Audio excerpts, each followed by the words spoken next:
The world halted the moment Gun grabbed my wrist, like the very air was bracing for the collision that was about to happen. Before I could even process the shock in my chest, Dylan stepped between us with a quiet intensity that made the crowded cafe fall strangely silent. For 20 years, I had lived comfortably invisible, a beta in a world where alphas were the sun everyone orbited around. But that day at the campus cafe shattered everything I thought I understood about where I belonged, about who I was supposed to be, and about what it meant to be chosen. I had only wanted a cup of iced caramel coffee, maybe a quiet corner to review my notes for the midterm. Instead, I somehow ended up standing at the center of a rising storm between two alphas with enough presence to bend the atmosphere around them. When I walked into the cafe that afternoon, I was exhausted from a night spent finishing an overdue essay. The cafe was packed, buzzing with students and the smell of espresso.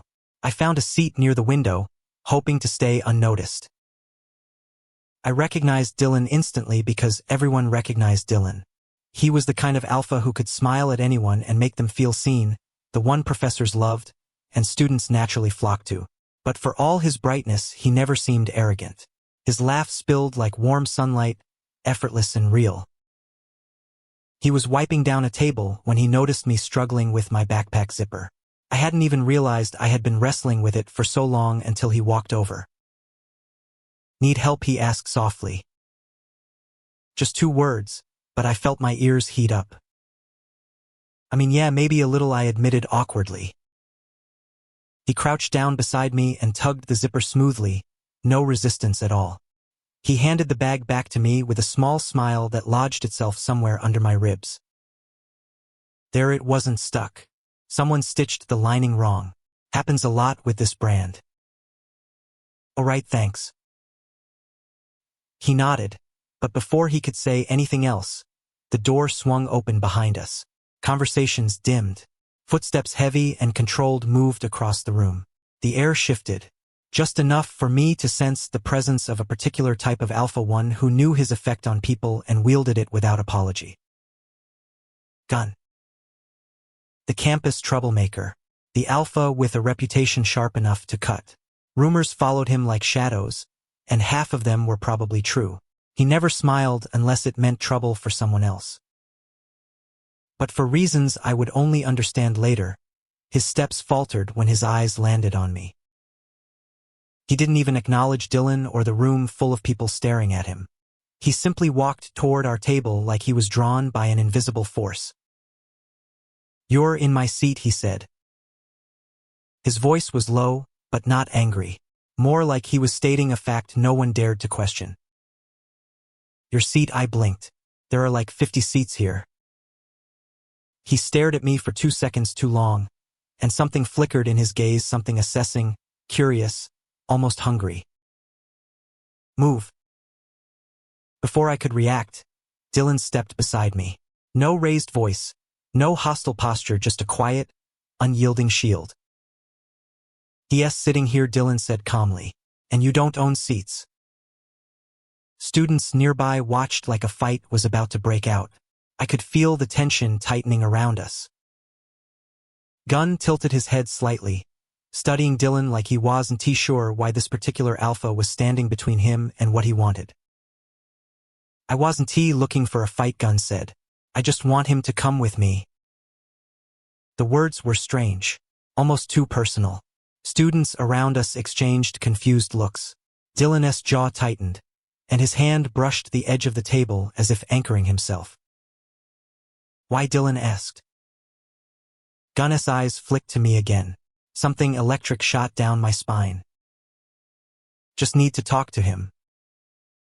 I swallowed. "About what?" He didn't answer. He didn't have to. His gaze said everything. Dylan stepped closer, and for a second, their shoulders almost touched. 2 alphas staring each other down over a beta who couldn't remember the last time anyone had fought for his attention. And for the first time in my life, the world wasn't letting me hide. I stood slowly, my heart thudding against my ribs. I didn't want to cause trouble. I didn't want to pull Dylan into anything messy. And I definitely did not want to be the center of a confrontation between 2 alphas with enough tension between them to ignite the air. Let me just hear him out, I murmured to Dylan. He looked at me, and something soft flickered across his expression: concern. Maybe disappointment, or possibly something deeper I wasn't ready to name. If he bothers you, Dylan said quietly, you come back to me. My breath caught. The words were simple but heavy with meaning. I nodded, then followed Gunn outside the cafe. The moment the door closed behind us, the noise of the cafe faded into the background. The late afternoon breeze brushed against my skin, carrying the scent of autumn leaves and distant traffic.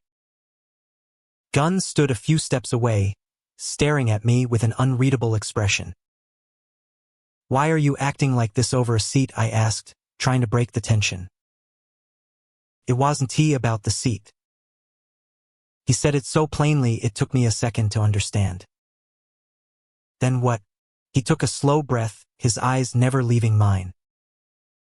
I saw you yesterday, in the library. You were asleep over your book.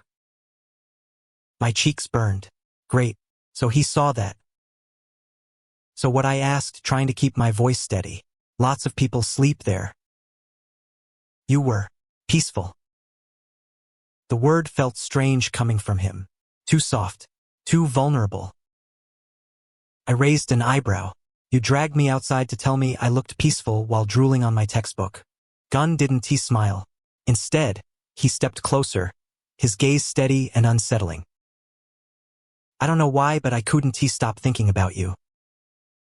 Time froze.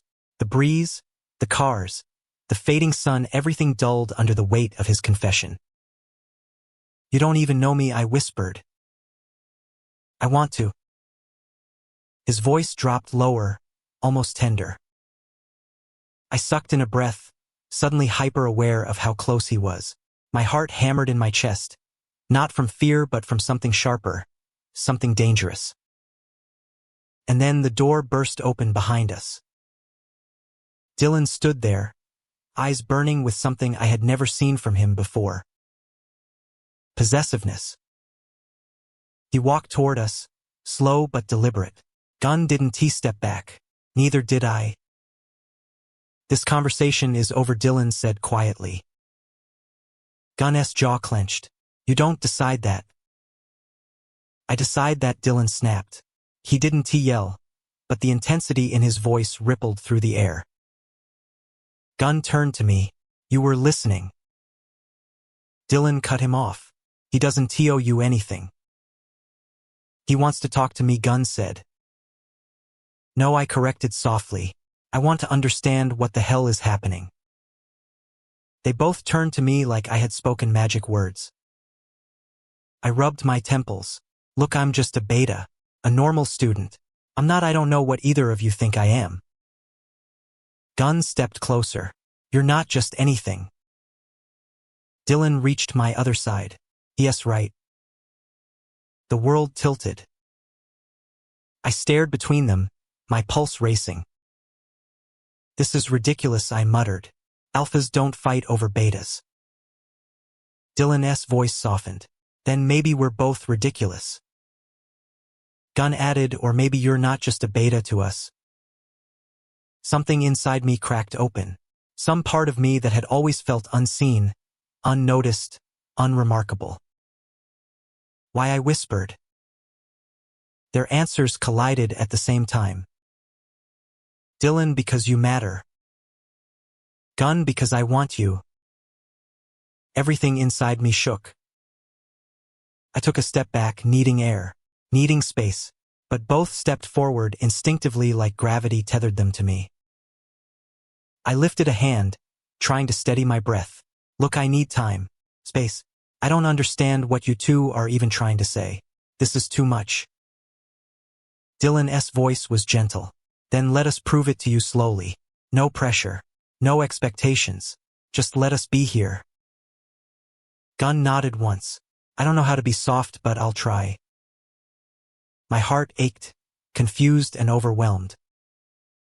I exhaled shakily. Please, no fighting. Dylan gave a small smile. I won't start anything. Gunn crossed his arms. I won't start it either. But neither promised not to finish it. Before I could respond, a sudden vibration buzzed in my pocket. A message from my roommate reminding me about our group project meeting. Reality rushed back in. "I need to go," I said. They both looked like they wanted to argue, but instead, they nodded. Dylan offered a warm look. "I'll walk you back." Gunn immediately countered. "I can take you instead." I groaned. "You two are going to kill me before midterms." Their tension eased just slightly. I walked toward the path leading to the dorms, and after a long moment they silently followed on either side of me like two shadows refusing to leave. As we walked, something changed in the atmosphere around us. Students passing by whispered, staring, confused. They saw what I felt: two alphas flanking a beta like I was something rare, something valuable. Something I had never been before. I didn't know what tomorrow would bring. I didn't know how to choose or if I could choose at all. But one thing was clear as the sun dipping behind the campus buildings. Whatever this was, whatever they wanted from me, whatever I was about to become, my life would never be the same again. That night I barely slept. Every time I closed my eyes, I saw Dylan's softened gaze, Gunn's intense stare, the tension between them, the way both of them looked at me like I was something extraordinary. It didn't make sense. None of it made sense.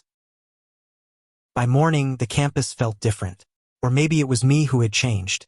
I walked through the quad with my head down, hoping I could blend into the crowd the way I always used to.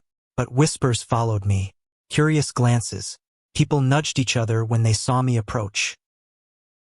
It was subtle but unmistakable. Word had spread. Two alphas, both well known on campus, had confronted each other in public. Over me, a beta. I tugged my hoodie a little tighter around myself, wishing I could disappear. I stopped by the café again, mostly out of habit. The place was quieter in the morning, sunlight streaming through the high windows, casting soft reflections off the polished counters. I stood in line, trying to decide between coffee and tea, when a familiar voice spoke behind me. "Morning." I turned to see Dylan. His hair was slightly messy, like he'd run here, and he had that small, gentle half-smile that made warmth bloom in my chest. "Morning," I replied, trying to sound casual. He hesitated, then asked softly, "Can I sit with you later if you want?" His tone was careful, respectful of the whirlwind I was still trapped in.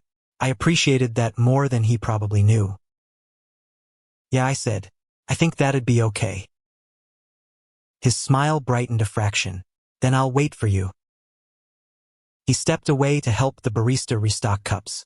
I exhaled slowly, feeling the weight in my chest loosen just a little. Maybe things could be calm again. I should have known better. I stepped up to the counter to order, and the barista was smiling at me like she knew something. "Same as yesterday?" she asked cheerfully. "Sure," I said. I paid, stepped aside, pulled out my phone and tried to distract myself. But the moment my drink was placed on the counter, someone reached past me and grabbed it before I could. I didn't even need to look up. Gunn. He lifted the cup, glanced at the scribbled name, then at me. "You're drinking too much caffeine," he said simply, and without warning, handed me a fresh cup he had been carrying. "Chamomile tea. Gets rid of stress." My mouth dropped open slightly. "You've been holding this for me," he grunted, like admitting it was painful. "Maybe." I stared at the cup, then at him. "Why? 'Cause your eyes looked tired yesterday." My heart kicked against my ribs.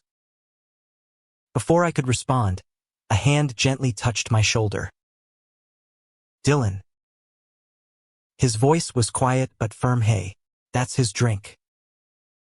Gunn didn't even look at him. I bought him another one, a better one. It wasn't the words, it was the tone. Calm, certain, like he knew exactly how to get under Dylan's skin. Students around us noticed immediately. I stepped between them before the tension could snap like a stretched wire. "Guys, please, not here." Gun's expression softened slightly when he looked at me, like he could switch moods only for my sake. Dylan's gaze, meanwhile, held worry and something deeper I was beginning to recognize. I forced a breath. I have class. I'm going. I turned toward the exit, hoping they'd stay behind. But of course they followed. One on each side. I groaned internally. This was becoming a pattern I was absolutely not prepared for. We walked across campus, neither speaking. I kept my eyes on the path, pretending not to hear the whispers from passing students or the way some stared like we were a bizarre parade. Just before we reached the lecture hall, Dylan finally spoke. "Can we walk you after class too?" I opened my mouth to decline, but Gunn instantly said I'm free at noon. I shot them both an exasperated look. You two have lives, classes, work, something. Dylan replied in a calm voice, I can make time. Gunn added bluntly, I will make time. My brain short-circuited. Look, I said firmly, I need space to think. Please, just let me take this one class alone. Dylan hesitated but nodded slowly. Okay, if that's what you want.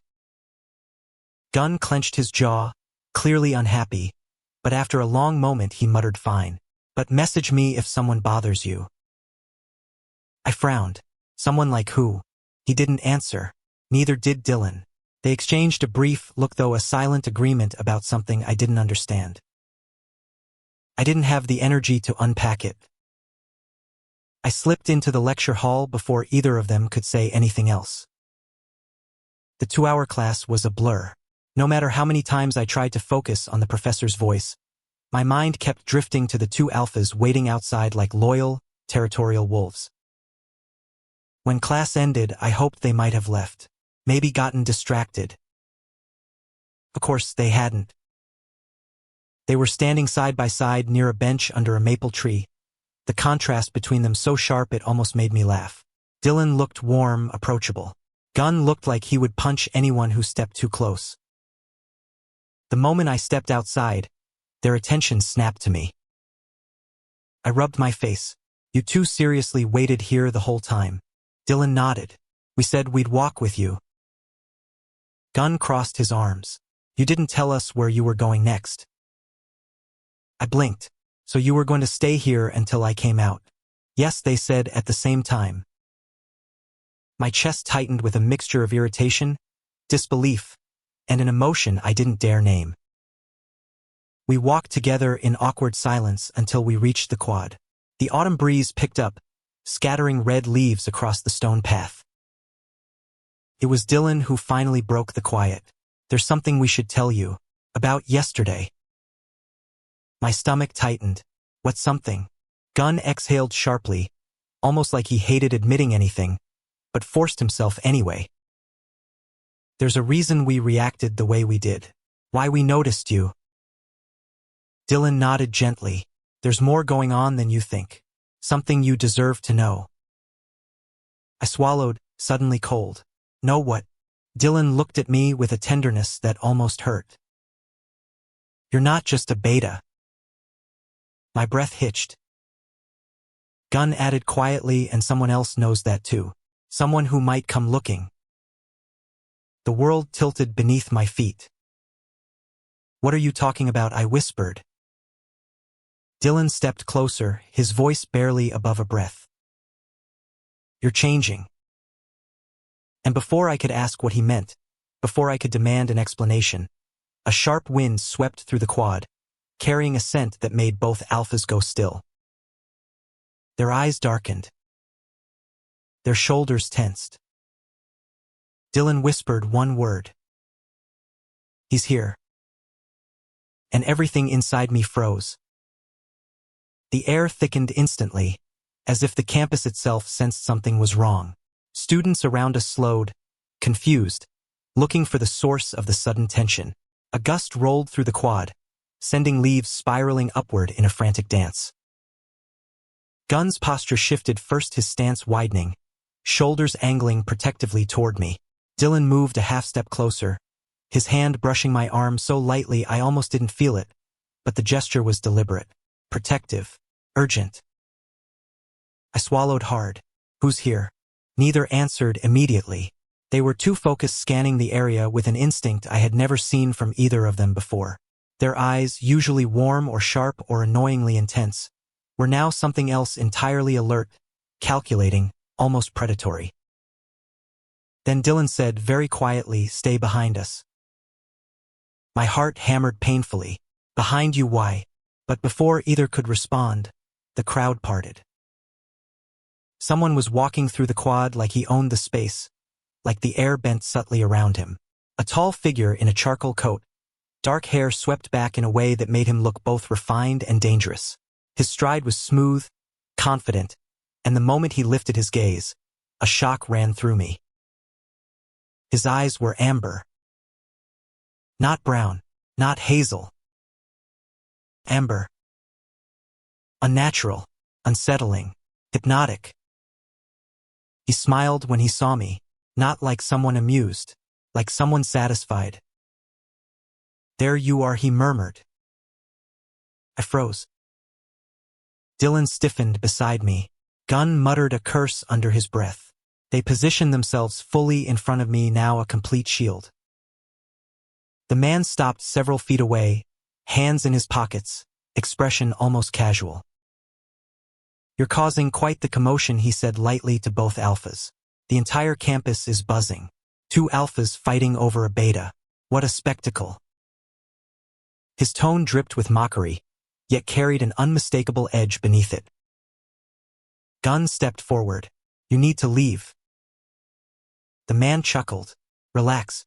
I'm only here to talk." Dylan snapped back, "No, you're not. You can talk to us, not him." The amber-eyed stranger lifted a brow. "Oh, I think he deserves to hear it from me." Before I could demand an explanation, he shifted his gaze directly onto me again. The quad felt suddenly too quiet, as if the world held its breath. "Hello," he said softly. Something in my chest tightened, like invisible fingers trying to squeeze the air out of my lungs. His voice did not boom or command. Coaxed, drew, pulled. I took an involuntary half-step forward. Immediately, both Dylan and Gunn reacted. Gunn's hand gripped my arm. Dylan moved into my line of sight, blocking the stranger's gaze. "Don't look at him," Dylan warned. My voice cracked. "What is happening? Who is that?" The stranger sighed, almost disappointed. "They didn't tell you, I see." He tilted his head slightly, studying me with an intensity that made my skin crawl. "You smell different," he murmured. "Even from here. Did you really not notice?" I blinked, confused and overwhelmed. "Notice what?" His smile widened. "You're awakening." My stomach dropped so fast I felt dizzy. "Awakening? What does that even mean? I'm a beta. I'm just a normal beta." The man's voice softened, but the softness made it worse. "No, you're not. Not anymore." Gunn stepped forward, fists clenched. "Don't talk to him, and don't come near him again." The stranger ignored him completely. His attention was solely, unwaveringly, focused on me. "Sweetheart, you belong to a rare category. One most people don't even believe exists anymore." Dylan hissed, "Don't you dare." But the stranger continued, his voice a quiet blade cutting through the air. "You're not a beta. You're a latent alpha." My breath vanished. A buzzing filled my ears, second by second growing louder until it felt like my skull was vibrating. I shook my head. "No, that's impossible. Latent alphas don't exist. They're myths, stories, rumors whispered in old forums and speculative research papers no one took seriously." And yet the stranger's stare held absolute certainty. "The change has already started," he said. "Anyone with senses sharp enough can smell it." Gunn's jaw tightened. "You don't get to tell him this." The man lifted a brow. "Because you two wanted to keep it secret longer." Dylan stepped forward, fury simmering in his eyes. We were waiting for the right moment, for when he wasn't already overwhelmed. Overwhelmed, I snapped. You think I'm not overwhelmed now? Both alphas turned to me instantly, guilt flickering across their faces. But before they could speak, the stranger cut in again. They knew, both of them, from the moment they scented you yesterday. That's why their instincts went wild. Why they couldn't stay away. Why neither of them wanted to let the other near you. A low, quiet growl rolled from Gun's chest. Shut up.